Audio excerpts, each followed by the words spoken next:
을 나누려고 합니다. 오늘 말씀은 유대인들의 최대 명절인 유월절에 일어난 일입니다. 저 이스라엘 민족은 유월절만 되면 여러 나라에 흩어져 살다가도 예루살렘으로 모여들었습니다. 그 모여든 사람들 가운데 헬라인 몇 명이 있었습니다. 헬라는 그리스어를 사용했는데 예수님 당시에 그 헬라라고 하는 나라는 로마에 망해가지고 로마의 식민지가 되어 있었습니다. 로마의 식민지가 되었지만 헬라 사람들은 여전히 자기 말 헬라어를 사용했습니다. 헬라어를 사용한 이방인들을 가리켜서 헬라 사람들 이렇게 성경에서 말씀하고 있습니다. 오늘 본문에서 예수님을 만나러 찾아온 이 헬라인들이 누구인지 정확하게 알 수는 없지만 다음과 같은 전설이 전해져 오고 있습니다. 에데사라고 하는 작은 도시 국가에서 예수님을 찾아온 사람들이 있었습니다. 이들이 예수님을 찾아온 이유는 자기네 나라 에데사 왕국의 왕자가 문둥병이 걸렸답니다. 그런데 소문에 이스라엘 나라 유대 땅에 가면 예수라고 하는 분이 있는데 그 예수라는 사람이 문둥병자도 고치고 나병 환자도 고치고, 문둥병이 나병인가요? 그 다음에 소경의 눈도 뜨게 해주고 안진뱅이도 벌떡 일어 세우고 죽은 자도 살려낸다 라고 하는 이런 소문을 들었기 때문입니다. 그래서 에데스의 왕이 이스라엘 백성들에 대해서, 이스라엘 민족에 대해서 잘 아는 박사 몇 사람을 골라서 예수님께 보낸 겁니다. 그들이 예수님을 찾아와서 예수를 만나서 예수님께 할 말은 뭐냐? 우리나라에 가서 에데사 왕국에 와서 우리 세자를 고쳐주고 에데사에서 왕의 고문이 돼가지고 편안하게 일생을 살자는 거였습니다. 어떤 일은 가까이 있는 사람들보다 멀리 있는 사람들이 더 잘 알 수 있습니다. 에데사 왕의 사신들은 유대인들이 예수님을 제거하려고 호시탐탐 기회만 엿보고 있다는 이 사실도 알았습니다. 그래서 유대에서 이렇게 불안하게 사실 것이 아니라 자기 나라에 가서 편안한 일생을 보내자고 예수님께 제안을 했습니다. 전설이긴 하지만 헬라인들이 중요한 제안을 예수님께 했을 것입니다. 그런데 여기서 첫 번째입니다. 예수님은 십자가와 영광을 같은 것으로 보셨다는 사실입니다. 예수님 빌립과 안데를 통해서 이 헬라인들이 찾아와서 예수를 만나 뵙고자 한다는 말을 들으셨지만 언뜻 듣기에는 동문서답 같은 말씀을 하셨습니다. 그 말씀이 뭐냐면 23절입니다. 예수께 대답하여 이르시되 인자가 영광을 얻을 때가 왔도다 그러시는 거예요. 여기 인자가 영광을 얻을 때가 왔다. Jesus came when he was glorified. 인자가 영광을 얻을 때가 왔다라고 하는 이 말은 그 에데사 왕국에 가서 이제 편안하게 살 때가 왔다 그런 뜻이 아닙니다. 우리 예수님께서 로마의 군대 허수아비 왕인 헤롯 왕을 몰아내고 유대를 통치하는 왕이 되겠다는 뜻도 아닙니다. 인자가 영광을 얻을 때가 왔다라고 하는 이 말씀은 우리 예수님이 십자가를 지실 때가 되었다, 당신의 죽음이 가까이 왔다라는 말씀입니다. 예수님은 십자가의 고난과 자신의 죽음을 영광으로 보고 있는 것입니다. 자신의 목숨이 땅에 떨어져 썩어져가는 하나의 미랄처럼 떨어지게 되겠지만 예수님은 땅에 떨어져 썩어져가는 그 미랄을 보신 것이 아니고 그 썩어진 미랄에서 새로 열리게 될 더 많은 미랄을 보신 것입니다. 예수님은 십자가와 영광을 동일한 것으로 보신 거예요. 하늘에 썩어질 미랄을 보신 것이 아니고 그 미랄을 통해서 풍성하게 맺힐 새로운 미랄을 보신 것입니다. 그러므로 예수님은 십자가의 고난 받을 때를 영광을 얻을 때가 왔다 이렇게 말씀하신 것입니다. 예수님이 얻을 영광은 이 세상 왕들이 주는 명예와 안락한 삶이 아니고 바로 십자가를 짐으로써 얻을 영광인 것입니다. 인자가 오늘 성경에 보니까 인자가 영광을 얻을 때가 왔다 그러지 않습니까? 인자, 이 인자라고 하는 것은 예수님께서 당신을 스스로 가르쳐 말할 때 사용하신 단어입니다. 옛날에 신하들 앞에 왕이 무슨 말을 할 때 짐은 그렇게 생각하지 않아, 경은 어떻게 생각하쇼? 이렇게 물어보고, 자기를 가리켜서 짐이라고. 나는, 대목지 못한 대통령들이나 왕들은 나는 그럽니다. 그러면서 신하들에게도 하라 마라 반말 짓거리를 합니다. 근데 덕이 있는 왕들은 자기를 낮춰서 짐은, 경들은 이렇게 말했어요. 그런 것처럼 여기 예수님께서 당신을 가리켜서 인자라고 말한 것입니다. 그러니까 에데스 왕국에 가서 유대인들의 위협에서 벗어나 평생을 왕의 고문으로 편안한 삶을 살자고 제했지만 예수님은 십자가를 생각하고 계셨던 겁니다. 그러니까 예수님께서 생각하시는 영광은 왕이 돼서 권세를 누리는 영광이 아니고 십자가 뒤에 있는 영광이었던 것입니다. 진정한 영광은 바로 십자가를 통해서 오고 하나의 미랄처럼 자신을 희생할 때 오는 것입니다. 두 번째로 하나님의 아들이신 우리 예수님도 영광을 얻으시기 위해서는 희생이 필요했다라는 사실입니다. 십자가가 필요했다라는 거예요. 희생하지 않고 자기가 죽지 않고 십자가를 지지 않으면 영광은 없습니다. 예수님은 이 말씀을 아주 눈에 보이게 구체적으로 손에 잡히게 설명을 했습니다. 본문 24절 우리 한번 같이 읽겠습니다. 시작. 내가 진실로 진실로 너희에게 이르노니 하늘의 밀이 땅에 떨어져 죽지 아니하면 한 알 그대로 있고 죽으면 많은 열매를 맺느니라. 땅에 떨어져서 묻히고 땅속 그 어두운 시기를 지나야만 합니다. 밝은 곳에 있으면 열매가 맺혀지질 않습니다. 사람도 땅에 묻혀서 어두운 시기를 지나야 열매를 얻을 수가 있는 것입니다. 이 어두운 시기, 이 코로나 시기를 여러분 잘 이겨내시기 바랍니다. 우리에게 많은 열매, 더 풍성한 열매를 맺게 하시려고 이 어두운 시기를 지나게 하시는 겁니다. 하나님은 이름도 없이 빛도 없이 죽어 지낸 사람을 통해서 열매를 맺으십니다. 밟혀야 싹이 나고 꽃이 피고 열매를 맺는 겁니다. 땅에 밟혀서 단단해야 뿌리가 단단히 박히고 바람이 불고 비가 와도 넘어지지 않는 것입니다. 예수님께서 우리에게 주신 진정한 능력이 무엇입니까? 예수님께서 우리에게 주신 진정한 능력, 번성하는 능력이 아닙니다. 잘 되는 능력이 아닙니다. 이 세상에 돈을 많이 벌고 이름을 날리는 것이 아닙니다. 그런 능력은 예수 믿지 않는 사람들에게도 주어졌습니다. 우리 예수님께서 우리 성도들에게 주신 진정한 능력은, 따라서 합시다. 견딜 수 없는 상황에서도 견딜 수 있게 하는 능력이다. 견딜 수 없는 상황 가운데서도 견딜 수 있게 하는 능력을 우리에게 주신 거예요. 아무리 둘러봐도 돌포가 전혀 보이지 않고 아주 깜깜하다. 그럼에도 불구하고 낙심하지 않고 불평하거나 원망하지 않고 그 괴롭고 힘든 시간들을 잘 견디어내는 겁니다. 포기하지 않고 절망하지 않고 끝내지 않고 잘 견디어내는 거예요.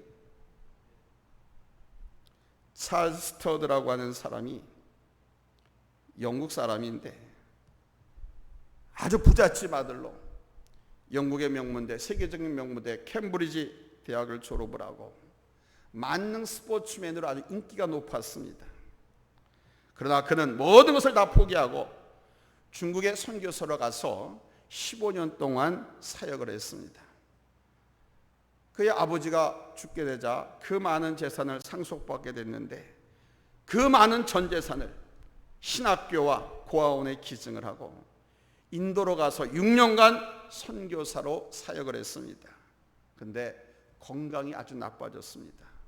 더 이상 사역할 수 없을 정도로. 그래서 영국으로 다시 돌아왔습니다.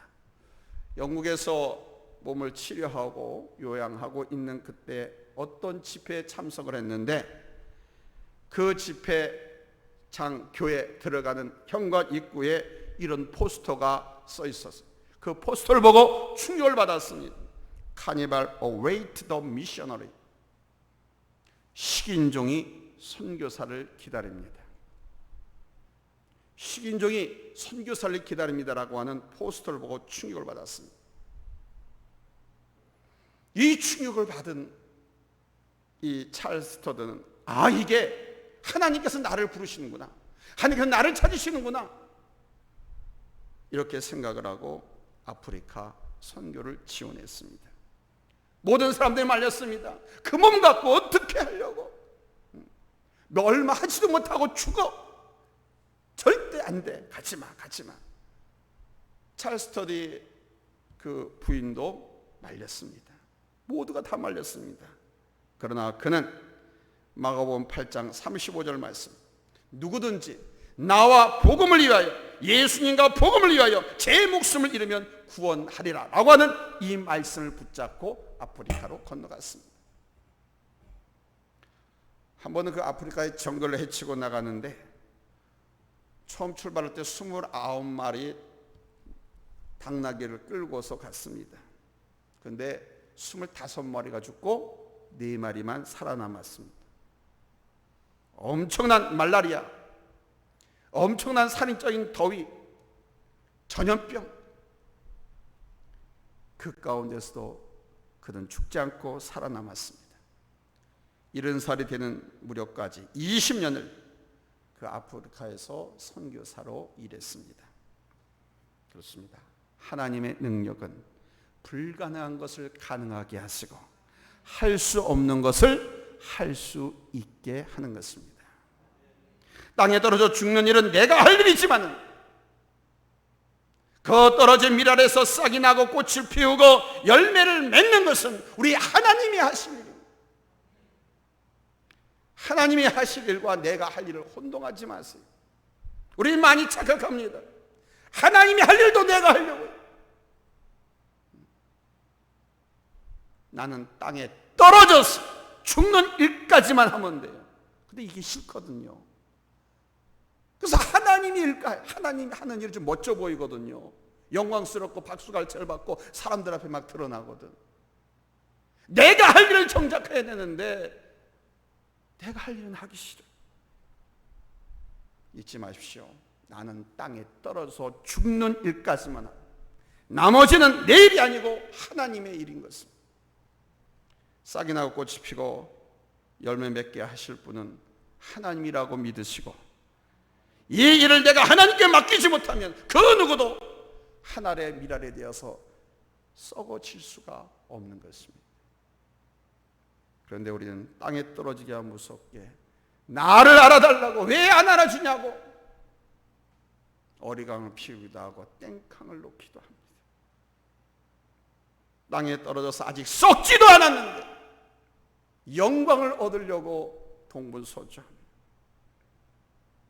열매는 땅에 떨어진 밀알이 완전히 썩어져서 썩어진 것을 거름 삼아 싹이 나오고 꽃이 피고 열매가 맺히고 열매가 연결어야 하는 것입니다.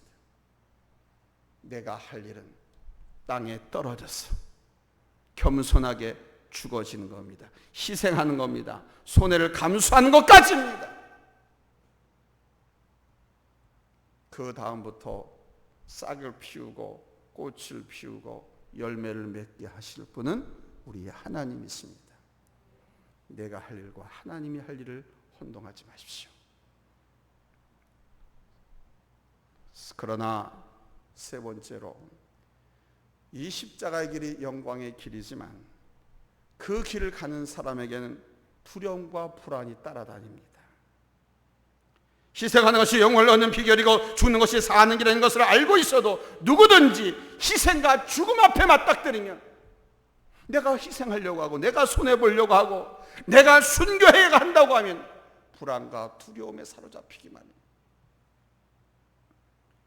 우리 예수님은 하나님이셨지만 우리와 똑같은 육신을 입고 세상에 오신 분이셨기 때문에 우리와 똑같은 인간의 속성을 갖고 계셨습니다.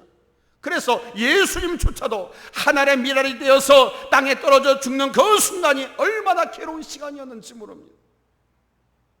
그래서 오늘 보면 27절에 보니까 예수님이 그때 그 심정을 이렇게 토로합니다. 지금 내 마음이 괴로우니 무슨 말을 하리요? 아버지여, 나를 구원하여 이 때를 면하게 하여 주옵소서. 그러나 내가 이를 위하여 이때에 왔나이다. 사실 이 말씀은 우리 예수님께 어울리지 않는 말씀입니다. 예수님은 자신의 죽음이 하나님의 뜻을 이루고 자신이 영을 얻는 길이고 하나님께 영광 돌리는 길이라고 하는 것을 잘 알고 계셨습니다. 이 말씀은 그래서 우리 예수님이 완전한 인간의 특성을 지닌 분이셨다고 하는 것을 의미하는 거예요. 보이는 그 예수님이 헛개비, 가짜가 아니라 진짜 우리와 똑같은 육신을 갖고 이 땅에 오신 성육신하신 하나님이라고 하는 것을 우리에게 가르쳐 주는 겁니다. 십자가 뒤에 영광이 있을 줄 알았지만 그 영광을 위해서 겪어야 하는 고통의 무게도 아셨다는 겁니다. 그래서 말할 수 없는 십자가의 고통과 번민이 밀려왔습니다. 그래서 가능하면 완전한 인간의 몸을 입고 이 땅에 오셨으니까 이 때를 면하게 해달라고 성부 하나님 앞에 간청을 하는 겁니다. 농부도 잘 아시지 않습니까? 겟세마네 동산에서 우리 주님의 그 마지막 기도, 밤이 새도록 땀방울이 핏방울이 되어 뚝뚝 떨어질 정도로 온몸에 모세의 혈관이 팽창되고 터져서 마치 내 핏방울처럼 터질도록 하나님 앞에 그렇게 간절하게 이 십자가 좀 피할 수 있게 해달라. 하나님 앞에 그렇게 간청을 했지 않습니까? 그러나 우리 예수님은 그 십자가를 지기 위해서 이 땅에 오셨다고 하는 것을 잘 아셨기 때문에 성부 하나님께 그렇게 간청했죠. 우리 성부 하나님께서 침묵하시잖아요. 그러니까 오늘 말씀처럼 그러시는 거예요. 그러나 내가 이를 위하여 이때에 왔나이다. 십자가를 지시겠노라고 일어나서 예루살렘으로 십자가를 향해서 담대하게 걸어가신 것입니다. 부활이라고 하는 승리라고 하는 영광은 반드시 십자가의 죽음을 통해서만 얻어질 수 있는 것입니다. 고난 없는 영광은 없습니다. 너무도 잘 알잖아요. No cross, no crown. 한번 따라서 No cross, no crown. 크로스는 십자가, 크라운은 왕관, 승리, 영광. 십자가 없는, 고난 없는 영광, 승리는 없다라는 거예요. 하나님의 밀이 땅에 떨어져 죽지 않으면 열매가 없습니다. 죽어야 열매가 맺혀집니다. 우리 이거 너무도 잘 알아요. 근데 죽고 싶어하는 사람이 없습니다. 죽지 않고 열매 좀 많이 맺었으면 좋겠어요. 희생하지 않고 손해보지 않고 죽지 않고 부자가 됐으면 좋겠어. 희생하지 않고 고난당하지 않고 성공했으면 좋겠어. 나들 땅에 떨어져서 밟히려고 하는 사람이 없습니다. 희생하는 길이 승리하는 길이고 죽는 길이 사는 길이고 십자가의 길이 영광의 길이라는 것을 알고는 있지만 이 알고 있는 이 지식 갖고 희생이 안 돼요. 죽지 못하더라 이거예요. 예수님도 희생을 위해서 그 십자가를 앞에 놓고 잘 감당할 수 있도록 하나님께 기도를 드렸습니다. 이것은 우리 예수님께서 당신이 하나님이시지만 바로 우리에게 모범을 보이신 겁니다. 하나님 앞에 결국 기도해야 감당할 수 있다는 겁니다. 성부 하나님과의 관계 속에서 기도하지 않으면 죽을 수 없다는 거예요. 기도하지 않으면 희생할 수 없다는 거예요. 기도하지 않으면 십자가 뒤에 있는 크라운이 보이지 않는다는 거예요. 그래서 기도하라고 우리에게 교훈을 주시는 거예요. 하나님이 도와주시지 않으면 아주 작은 희생도 할 수 없고요. 아주 작은 십자가도 질 수가 없습니다. 사랑하는 여러분, 신앙생활에는 반드시 희생이 따라야 됩니다. 사회생활의 성공도 가정의 행복도 누군가가 희생해야만 행복할 수 있고 성공할 수 있습니다. 희생 없이 이룰 수 있는 행복, 성공은 없습니다. 시간을 희생하지 않으면 예배를 드릴 수가 없습니다. 육체의 희생을 통하지 않으면 선한 일을 할 수가 없습니다. 땀을 흘리지 않고는 남의 물건을 들어줄 수가 없어요. 하나님의 일을 해도, 선한 일을 해도 육체의 피곤은 찾아옵니다. 마음이 우울해질 때가 있습니다. 눈앞이 캄캄해질 때가 있습니다. 그러니까 내가 하나님의 일을 하기 때문에, 내가 하나님께서 말씀하신 대로 희생하고 헌신한 일을 하기 때문에 내 마음이 항상 소망만 가득 차고 기쁨이 충만할 것이라고 착각하지 마십시오.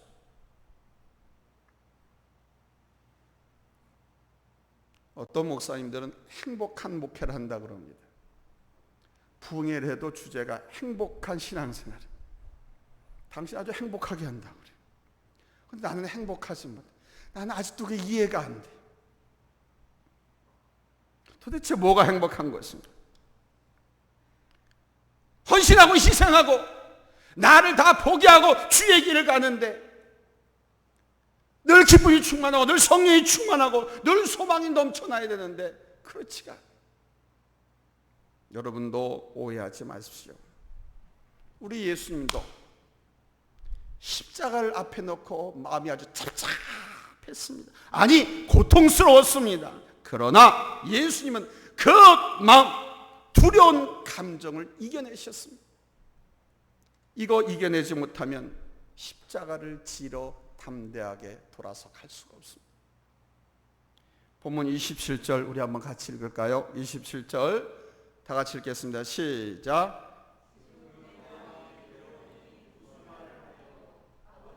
나를 구원하여 이때를 면하게 하여 주옵소서. 그러나 내가 이를 위하여 이때에 왔나이다. 아멘. 우리 예수님도 이 육신을 가졌기 때문에 십자가를 지시기 전에 괴로운 마음이 있었어요. 아니, 뭐라 그래? 괴로운 거는 어떻게 표현하게요? 내가 만약에 3일 후에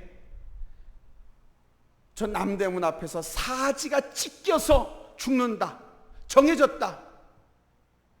내가 본인들이 한번 생각해 보세요. 괴로운 정도일까요? 괴로운 정도일까요? 나는 미쳐버릴 것 같아요. 미쳐버릴 것 같아요. 괴로운 거는 아직도 이성이 남아있는 거예요. 이성이 있기 때문에 감정이 있어서 아픈 거예요. 근데 만약에 내가 예수님 같았다면 아마 미쳐버렸을 거예요. 그래서 미친년 마냥 웃어다니는 늙을 바라면서 옆에 머리에다 꽂고 다니고 그냥 막 방실, 아무나 보고 방실 누가 봐도 맛이 같네. 그런 사람이 될 것 같아요. 그런데 예수님은 괴롭고 아프고 슬프고 두려운 이 감정을, 이것보다 하나님의 영광을 바라보고 십자가 뒤에 그 영광을 바라보면서 감정을, 이성을 짓누르고 결단을 합니다. 사실 우리도 늘 나 자신의 안락한 삶과 세상적인 명예와 하나님의 영광 사이에서 갈등하고 고민을 합니다.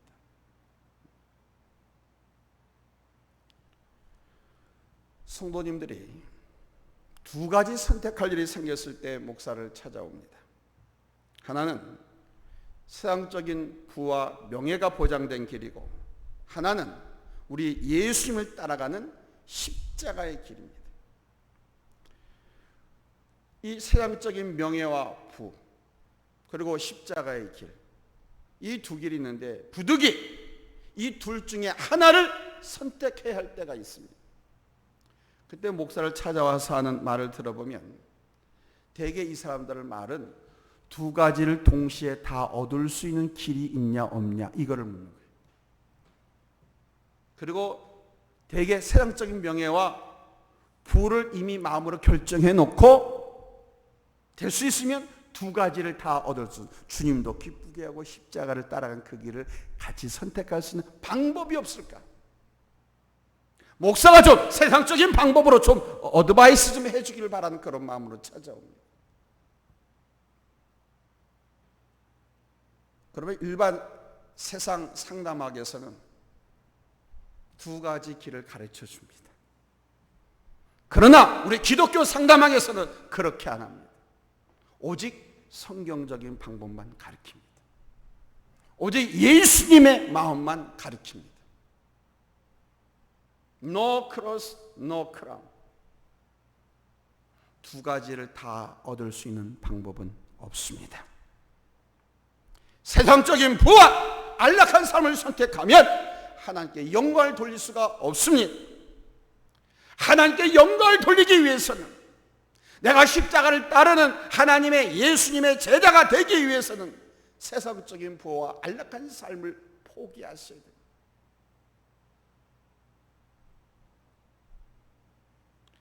사랑하는 성도 여러분, 우리 예수님은 그 십자가를 피하고 편하게 살 수 있는 길이 얼마나 많았는지 모릅니다.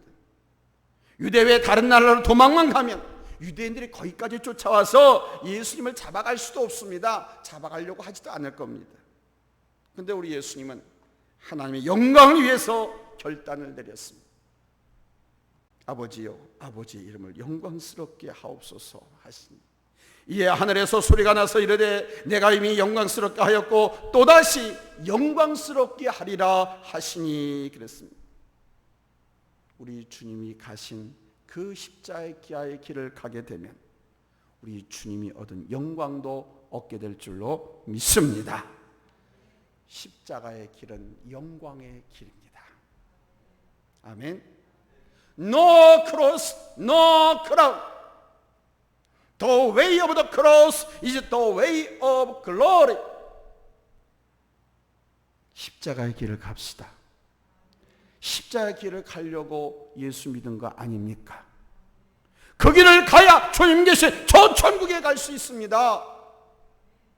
교회 왜 나옵니까? 예수 왜 믿습니까? 부자 돼서 안락하게 이 세상에서만 띵가띵가하고 살려고요? 아닙니다. 십자가의 길을 가면 크라운, 영광이 있습니다. 저 천국이 있습니다. 우리 주님 오매불망 꿈에도 그리던 우리 신랑 되신 예수님을 만날 수가 있습니다. 십자가의 길을 가는 우리 성도님들 다 될 수 있기를 예수님의 이름으로 축복합니다. 기도합시다.